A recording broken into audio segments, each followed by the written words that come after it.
एक है।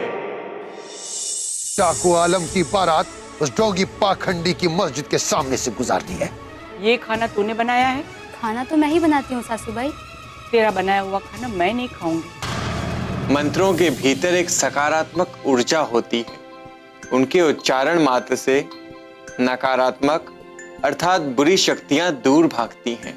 आपको जहाँ जाना है वहाँ जाइए, लेकिन मेरा सच या तो मैं जानती हूँ या फिर मेरे साईं बाबा।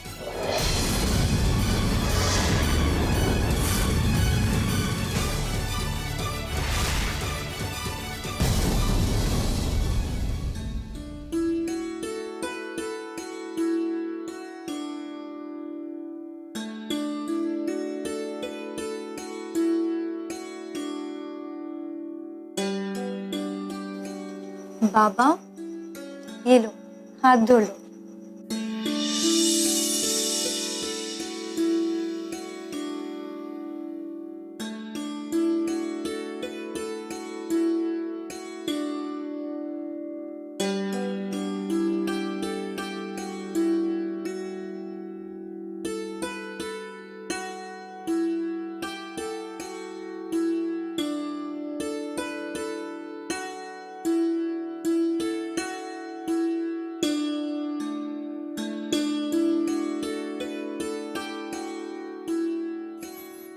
नहीं, अगर मैं सीधे सीधे कह दूंगा तो इन दोनों के हृदय पर बहुत गहरा आघात लगेगा।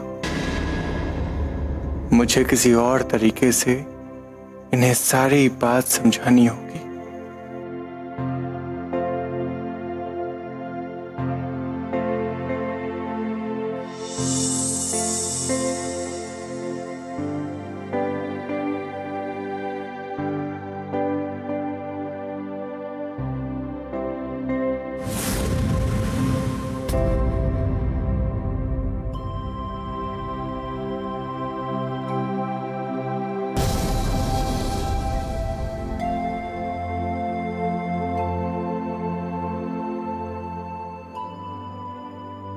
जी प्री, जा वो दिया फिर से जला दे। ठहर जिप्री। जी बाबा। क्या भगत महालसापति ने तुम्हें यह समझाया है कि दीपक के बुझने और मनुष्य के जीवन में क्या संबंध है? नहीं बाबा, भगत जी काका ने तो नहीं समझाया, पर आप समझा दो, मैं उसे जीवन भर याद रखूंगी। कुछ देर पहले तक दीपक की ज्योति दिख रही थी, पर अब नहीं दिख रही। क्यों? क्योंकि दीपक बुझ गया बाबा। पर बुझा क्यों?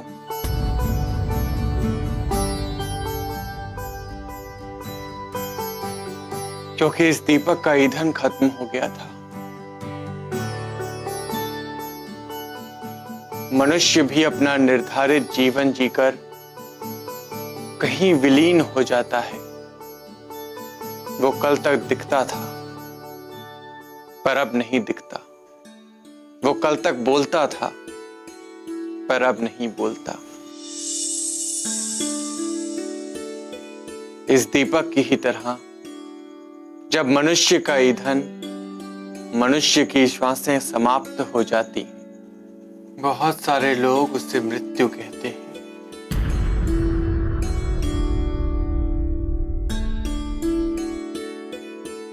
पर उसे मृत्यु कहना उचित नहीं है, क्योंकि आत्मा तो कभी नहीं मरती।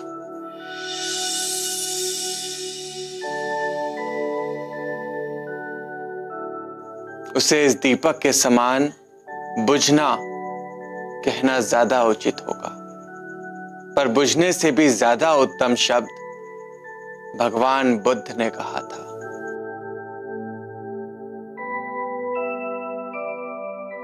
उन्होंने ना तो मृत्यु कहा और ना ही बुझना। उन्होंने कहा निर्वाण हो गया। इसीलिए निर्वाण ही सबसे उचित शब्द है।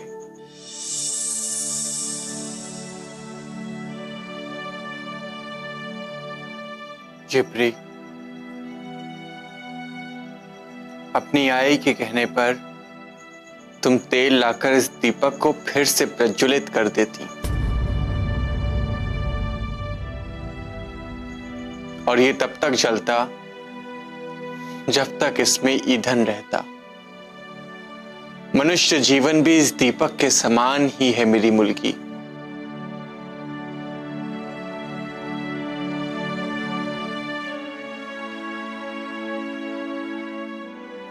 जब तक श्वासों का ईंधन रहता है तब तक शरीर चलता रहता है,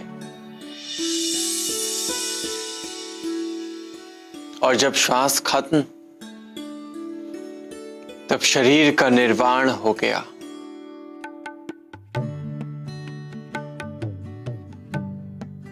आत्मा माया मोह के बंधनों से मुक्त होकर कहीं दूसरा जन्म ले लेती है।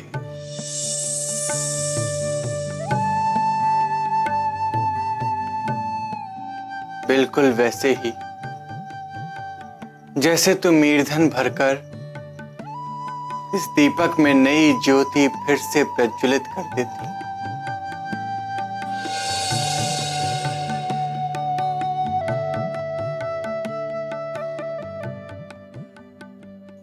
दीपक मिट्टी का,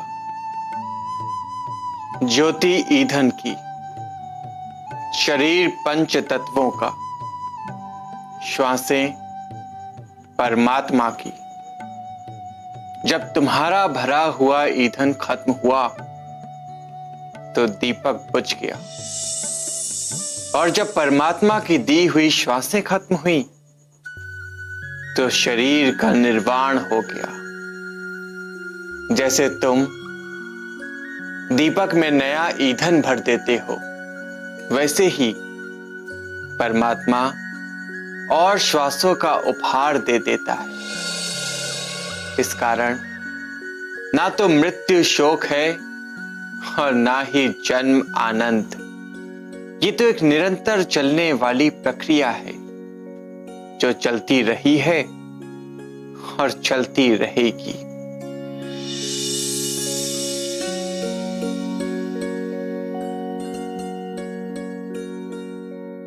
किसकी मृत्यु हुई है देवा? मृत्यु नहीं आई, ये पूछ किसका निर्वाण हुआ है।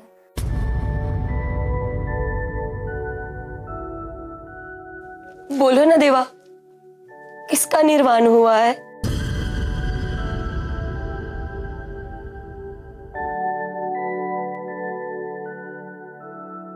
किसी बहुत ही अपने का निर्वाण हुआ है माला।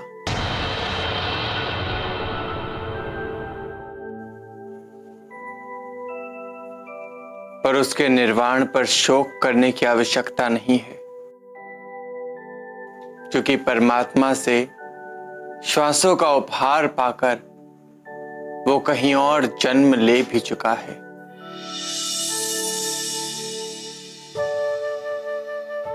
और अगर अब तुम शोक करोगी तो उसे भी कष्ट होगा। बाबा, पर तुमने तो कहा कि आत्मा मोह माया के बंधन से मुक्त हो जाती है, फिर हमारे शोक करने से नया जन्म पा चुकी आत्मा को कष्ट क्यों होगा?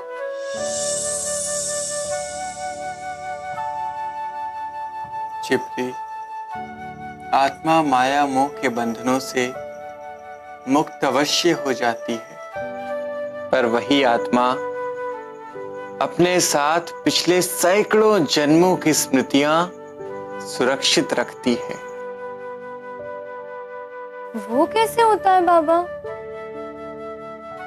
हम कभी कभी बिना वजह ही उदास हो जाते हैं, और कभी कभी बिना कारण ही आनंदित।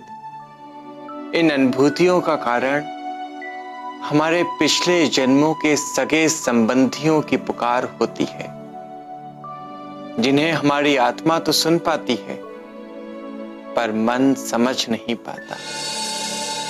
क्योंकि हमें पिछले जन्मों की याद नहीं होती। कौन देवा? तुम किसकी बात कर रहे हो? तुम रो क्यों रही हो आई?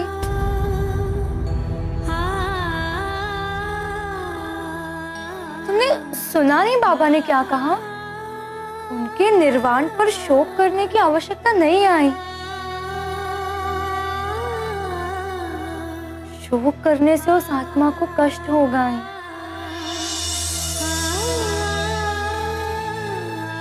तू बहुत छोटी है झिपरी। देवा के संकेत को समझ नहीं पा रही है।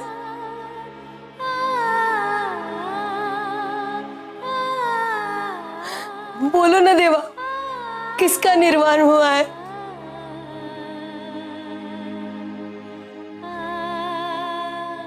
है कोई बहुत अपना। बहुत अपना? बोलो ना देवा, तुम किसकी बात कर रहे हो?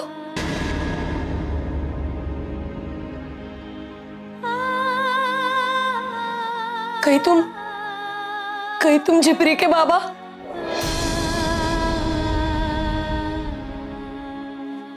बोलो ना देवा, कहीं तुम झिपरी के बाबा की बात तो नहीं कर रहे?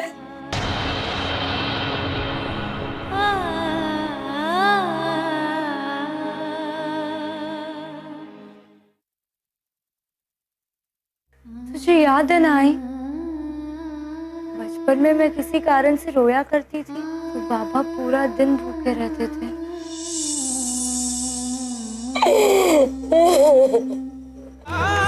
राम जी भला करेंगे।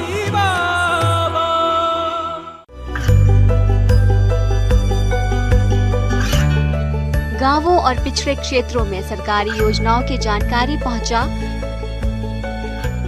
देश में कौशल और क्षमता विकास कर ग्रामीणों को सामाजिक बदलाव और विकास से जोड़ने की दूरदर्शन किसान की पहल चौपाल चर्चा देखें सोमवार से शुक्रवार सुबह 9 बजे। राम जी भला करेंगे। हाँ माला, मैं चंदन की ही बात कर रहा हूं।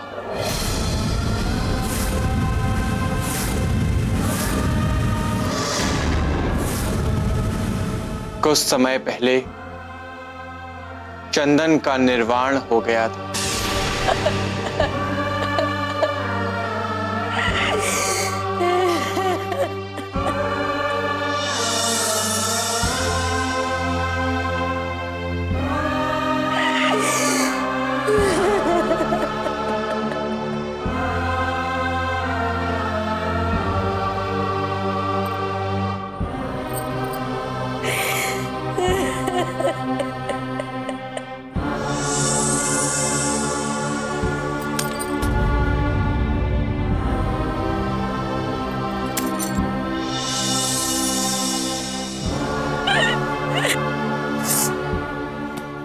आई,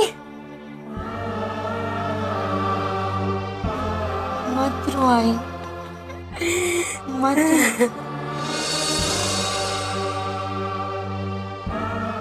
रोकर मेरे बाबा को कष्ट पहुंचा रही है। तुझे याद है ना आई, बचपन में मैं किसी कारण से रोया करती थी तो बाबा पूरा दिन भूखे रहते थे।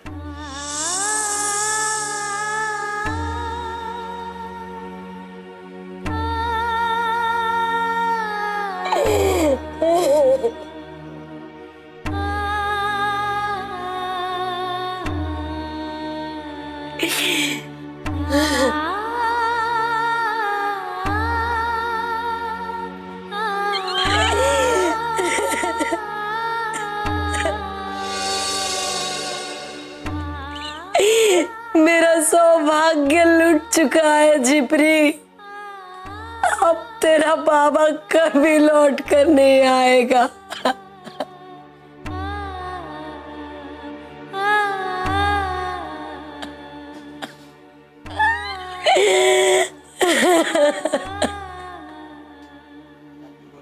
आंसू मत बहा मेरी बच्ची। चंदन तो अब कहीं और जन्म ले भी चुका है।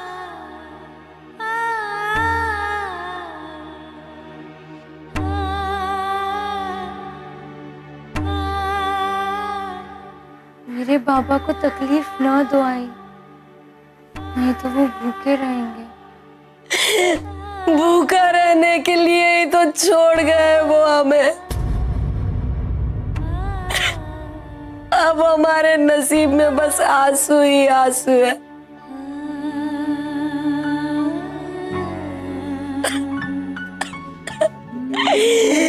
अब तो केवल रोना ही बचा है माजापुरी।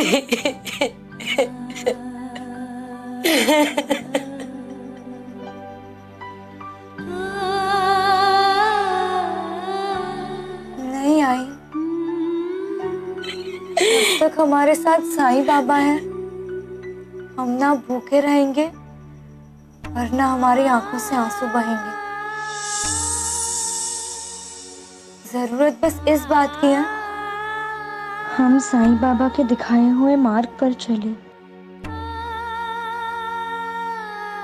हमें ये बात याद रखनी होगी आई, ना मृत्यु शोक है न जन्म आनंद, ये निरंतर चलने वाली प्रक्रिया है।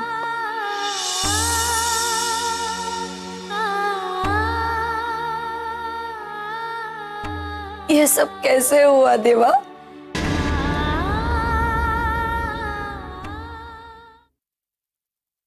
भगवान श्री कृष्ण ने कहा था, इससे पहले तेरे और मेरे अनेकों जन्म हो चुके हैं, पर तू उन जन्मों को नहीं जानता अर्जुन। मैं जानता हूं, जो अच्छा होने वाला है उसे मैं जानता हूं। राम जी भला करेंगे।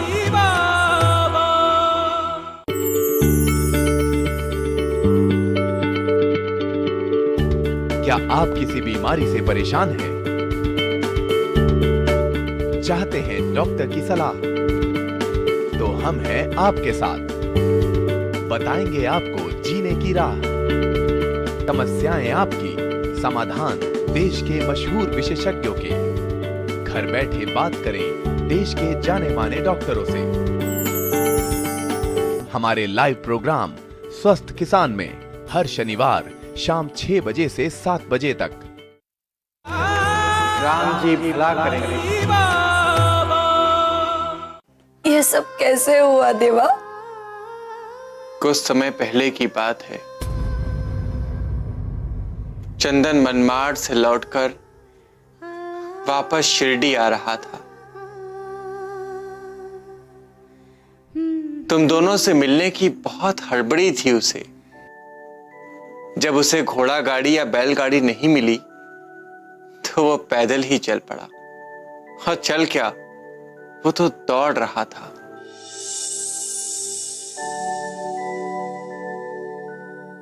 उसी रात फिरंगियों ने किसी क्रांतिकारी को पकड़ने का जाल बिछाकर रखा था। तभी चंदन उनके सामने से गुजरा। जनाब, ये वही क्रांतिकारी है जिसकी हमें सूचना मिली थी। आदेश हो तो गोली चला दो। नहीं, ठहरो, हम उसे जिंदा बंदी बनाकर साहब बहादुर के सामने पेश करेंगे।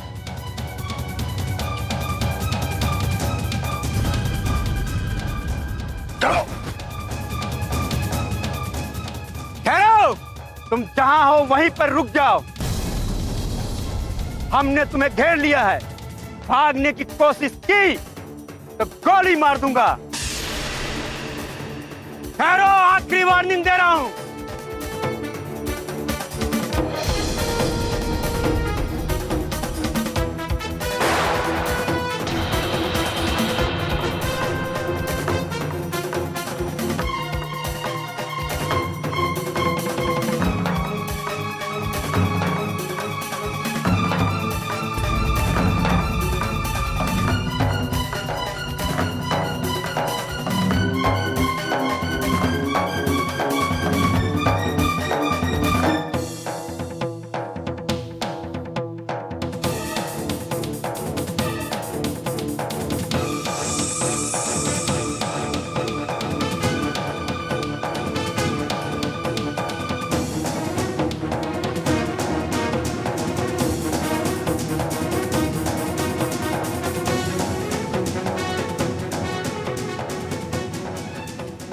इसके पास कोई गोला बारूद नहीं, बल्कि इसके पत्नी और बच्चों का सामान। हमने एक निर्दोष को मार दिया। मुझसे बहुत बड़ा पाप हो गया। मेरे बजरंग बली मुझे कभी क्षमा नहीं करें। हे बजरंग बली, मुझे इस पाप के लिए क्षमा कर दो। लगता है उधर क्रांतिकारी हैं। चलो।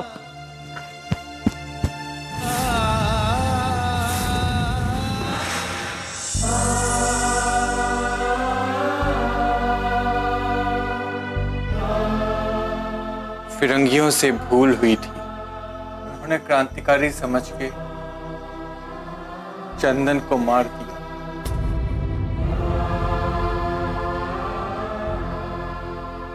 पर गश्ती दल का दारोगा ईमानदार था। उसे अपनी भूल पर पश्चाताप था।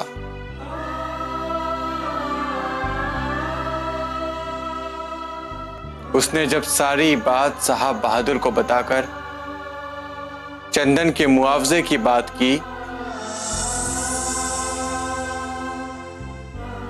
तो चालाक साहब बहादुर ने चंदन की मौत की बात को वहीं भूल जाने का आदेश दिया और उसकी लाश को वहीं जलवा दिया। उनका अंतिम संस्कार दारोगा ने एक पंडित को बुलाकर पूरे विधि विधान से वहीं उसका अंतिम संस्कार करवा दिया।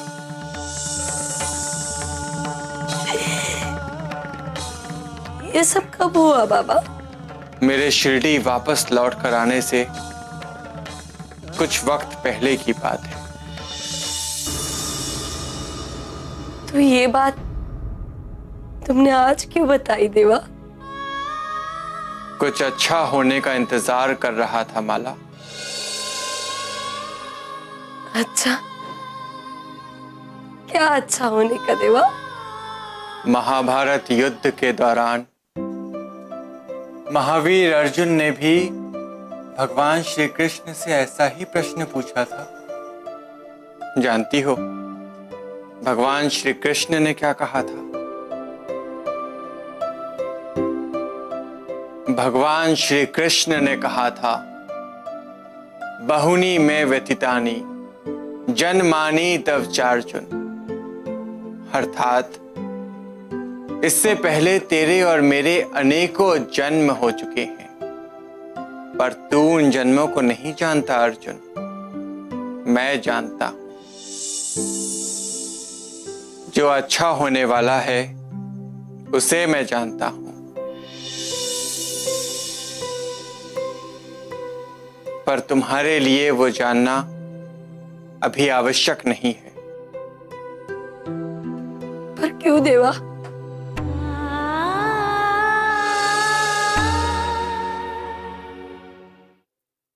आलम को ठिकाने लगाने से पहले मुझे आस्तीन के सांपों को सबक सिखाना होगा, जिनकी मिली भगत से रमा कुलकर्णी ने मेरी सारी जमीन, सारी दौलत गांव वालों पर लुटा दी।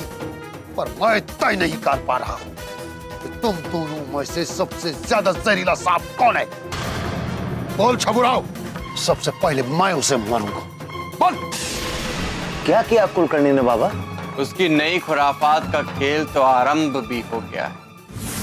आरती श्री साईं गुरुवर की, आरती श्री साईं गुरुवर की, परमानंद सदा सुरवर की, परमानंद